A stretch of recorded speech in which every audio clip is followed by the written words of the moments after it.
कि अब आगे पीटीआई की स्ट्रेटेजी क्या होगी? देखिए, बड़ी मुश्किल में डाला है सुप्रीम कोर्ट के डिसीजन ने, बड़ा मायूस किया है, बड़ी नाइंसाफ़ी हुई हमारे साथ। और यही हम समझते हैं कि पाकिस्तान की सबसे बड़ी पॉलिटिकल पार्टी से उसका निशान लेना और उसकी 70% पॉपुलैरिटी को कि वोटर्स जो है, जो हमने एक फैक्ट्स एंड फिगर दे दिया था कि अगर आपके पास इस वक्त 12 करोड़ रजिस्टर्ड वोटर है और हमारी 70% उसकी पॉपुलैरिटी है और हमारे मोर देन 7-8 करोड़ वोटर्स जो है वो सारे कंफ्यूज होंगे कि कितने निशानात पे करेंगे। बट हमने एक स्ट्रेटजी सर अब ये बनाई है, चाहे कि सुप्रीम कोर्ट का डिसीजन तो फाइनल है और वो बाइंडिंग भी है, इन एनी केस वो तो इम्प्लीमेंट होना ही होना है, डिस्पाइट ये कि हमारी रिजर्वेशन है एंड डिस्पाइट द फैक्ट कि हम रिव्यू फाइल करेंगे। और हमें उम्मीद भी है कि जिस वक्त हम रिव्यू फाइल करेंगे इंशाल्लाह कोई भी बेंच बैठेगा लीगली और आईनी तौर पर देखेगा तो हमें रिलीफ मिलेगा, ये डिसीजन सेटिस्फाइड होगा।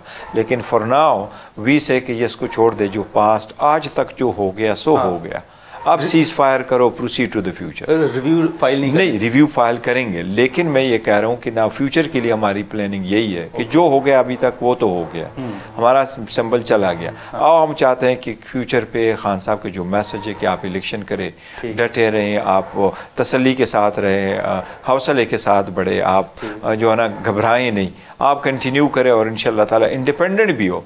लेकिन हमारे जो सपोर्टेड कैंडिडेट होंगे उनके हम नाम और उनके निशानात अपने वेबसाइट पे देंगे। जनरल पब्लिक से हम अपील करेंगे कि यही हमारे कैंडिडेट से आप उनको सपोर्ट करें ताकि हम पावर में आए, ताकि हम सिस्टम को चेंज करें। हमने किसी से इंतकाम नहीं लेना, लेकिन जिस सिस्टम को बना के हमें निशाना बनाया गया, हम चाहते हैं कि रिफॉर्म लेना। नहीं, लिस्ट आप क्यों जारी करेंगे? क्या आपको खदशा है कि कुछ दीगर उम्मीदवार जो हैं वो भी आपका नाम इस्तेमाल करके हिस्सा ले रहे हैं? देखिए, वो तो मुख्तलिफ, अब हमारे जितने भी कैंडिडेट्स हैं वो पार्टी के सिंबल चूँकि ना होने की वजह से वो एक सिंबल पे नहीं लड़ रहे और हर कैंडिडेट का अलग से सिंबल है। तो हर कैंडिडेट का अलग से सिंबल का एक मकसद यही हुआ। फॉर इंस्टेंस मैं बीइंग अ चेयरमैन भी लड़ूंगा तो मेरे में निशान दिया हुआ चाइनक।